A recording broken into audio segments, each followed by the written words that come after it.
दोस्तों, आज तक आपसे इतिहास के कई तथ्य छुपाए गए हैं, लेकिन आज अर्थ एडवेंचर की रिसर्च टीम ने एक ऐसे रहस्य से पर्दा उठाया है जो शायद बहुत कम लोगों को पता है।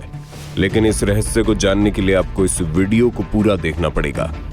भारत का वीर सपूत पृथ्वीराज चौहान हरियाणा के तराइन में 17वीं बार मोहम्मद गौरी को बुरे तरीके से धूल चटाया और उसे माफ कर दिया।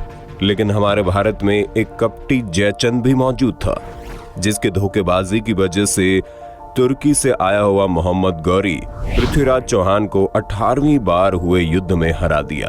जिस पृथ्वीराज चौहान ने 17 बार मोहम्मद गौरी को माफ करके तुर्की वापस जाने दिया, जब उसी मोहम्मद गौरी ने पहली बार पृथ्वीराज चौहान को हराया तो उसकी आंखें निकाल दी, उसके शरीर को किसी गद्द की तरह क्षत विक्षत कर दिया और उसके बाद अफगानिस्तान में मौजूद गजनी नाम की जगह पर पृथ्वीराज चौहान की अस्थियों को दफन कर दिया। जिसके बाद सदियों तक एक नापाक परंपरा चलती रही कि जो भी मोहम्मद गौरी के कब्र को देखने आएगा उसे सबसे पहले भारत का वीर सपूत पृथ्वीराज चौहान के कब्र पर चप्पल और जूतों से मारना पड़ेगा।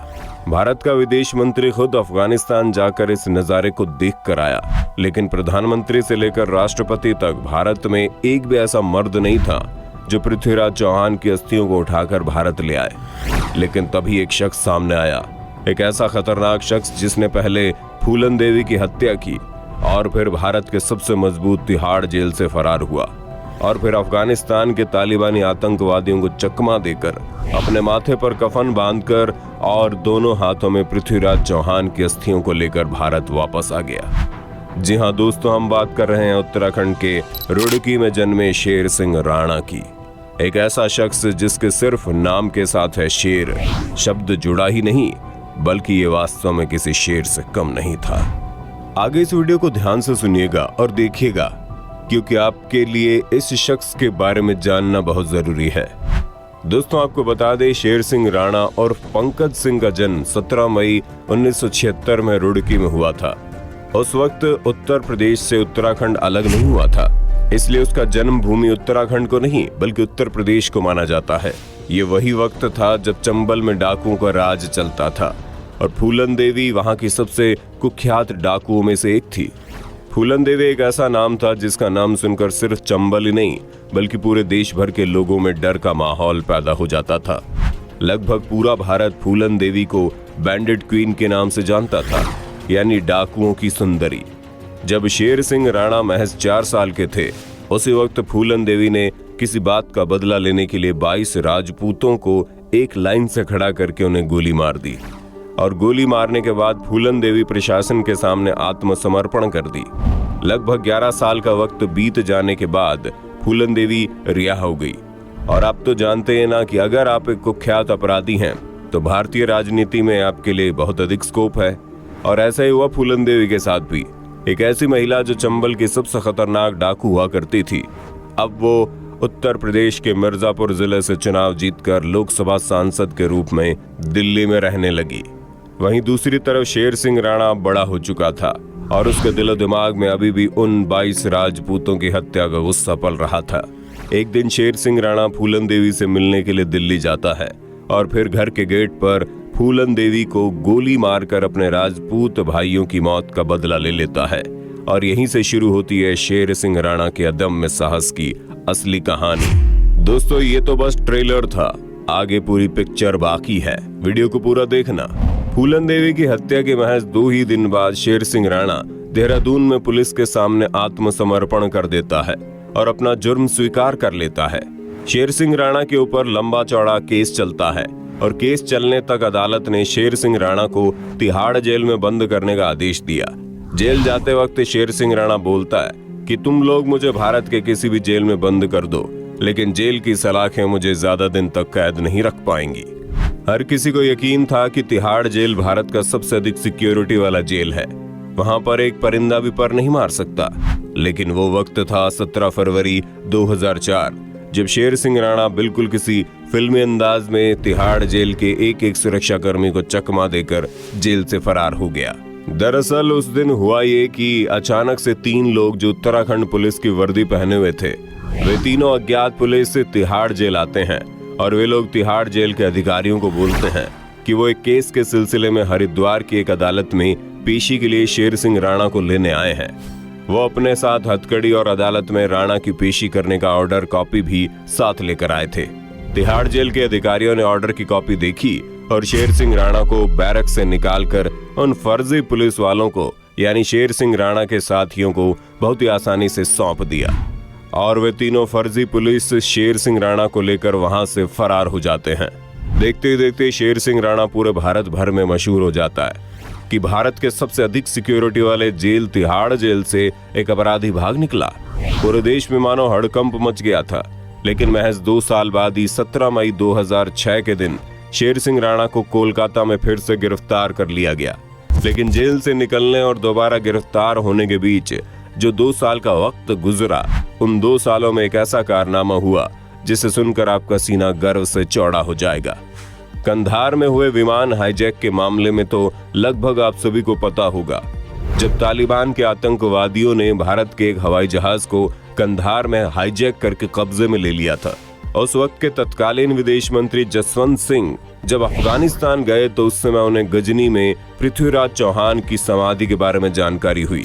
ये जानकारी खुद उन्हें तालिबानी सरकार के अधिकारियों ने दी। और इतना ही नहीं, कहा यह भी जाता है कि जसवंत सिंह ने स्वयं जाकर पृथ्वीराज चौहान की समाधि को देखा भी था। पृथ्वीराज चौहान की समाधि बिल्कुल मोहम्मद गौरी की कब्र के पास मौजूद थी। अफगानिस्तान में यह परंपरा थी, जो लोग मोहम्मद गौरी की कब्र देखने जाते थे उन्हें पहले पृथ्वीराज चौहान की समाधि का अपमान जूतों और चप्पलों से करना पड़ता था।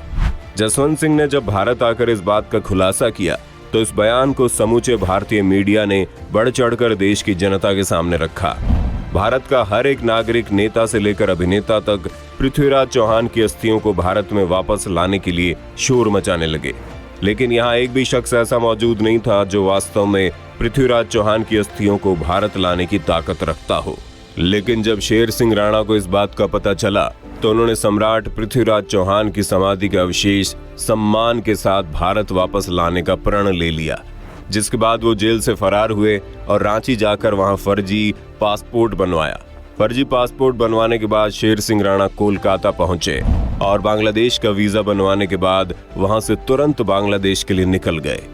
बांग्लादेश में राणा ने फर्जी दस्तावेजों की मदद से यूनिवर्सिटी में दाखिला ले लिया और इसी दौरान उन्होंने अफगानिस्तान का वीजा भी बनवाया। और फिर राणा ने कदम रखा अफगानिस्तान में, जहां पर तालिबान का आतंक था। अफगानिस्तान में पहुंचकर राणा काबुल और कंधार से होते हुए गजनी पहुंचे, जहां मोहम्मद गौरी और पृथ्वीराज चौहान की समाधियां बनी हुई थी।